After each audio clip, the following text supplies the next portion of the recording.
Pues el Festival Hostes és una proposta acollidora que fem els hiverns, aquesta és la 6a edició, abans les darreres s'han fet a València, a diferents centres culturals i teatres, en el Teatre Micalet i en l'octubre, Centre de Cultura Contemporània, i és una mostra d'algunes propostes més tranquil·les, més anòmales en el circuit, perquè no n'hi ha moltes opcions de poder-les veure, amb l'intent de donar-los una opció i també desenvolupar un concepte que no està tan arreglat en el pop, però que és l'escolta atenta.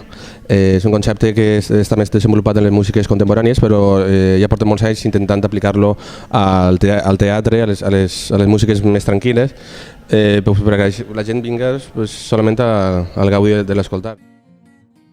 La vida sense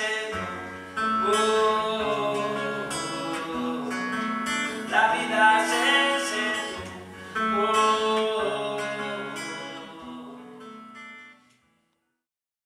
no són músiques festives, no són músiques per a ballar i en això tenim diverses problemàtiques que no tenen tant de ressò, en la població, sobretot la gent jove no s'anima a vindre. De fet va haver una bona entrada en Xavi Sarrià i Feliu Ventura, però no van veure gent jove, molt poca gent jove.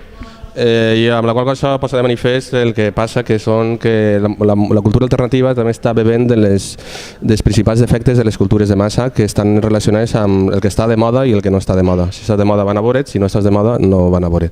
Avui, per exemple, sí, la darrera sessió és una darrera sessió de delicatessen totalment. Per una banda tenim a Bertomeu, que fa cançó d'arrel americana en valencià, i després tenim un projecte molt curiós que hem fet de recuperació del cançoner popular mallorquí, amb la veu de Joana Gomila, però des d'una perspectiva diferent, no des de la base del folk, sinó des de la base de l'experimentació i des d'un concepte més pop, entre el pop i el jazz. A la qual cosa, la gent que no ha vingut s'ho està perdent. Ja n'hi ha moltes d'estes que no estan vinguent. A nosaltres, sincerament, si no s'ompli, per a nosaltres és una desgràcia, però per ara anem a continuar fent-ho. Portem ja molts anys en aquesta situació i encara no hem defallit. En tot cas, quan defallim, jo crec que ja ens haurem merescut el descans.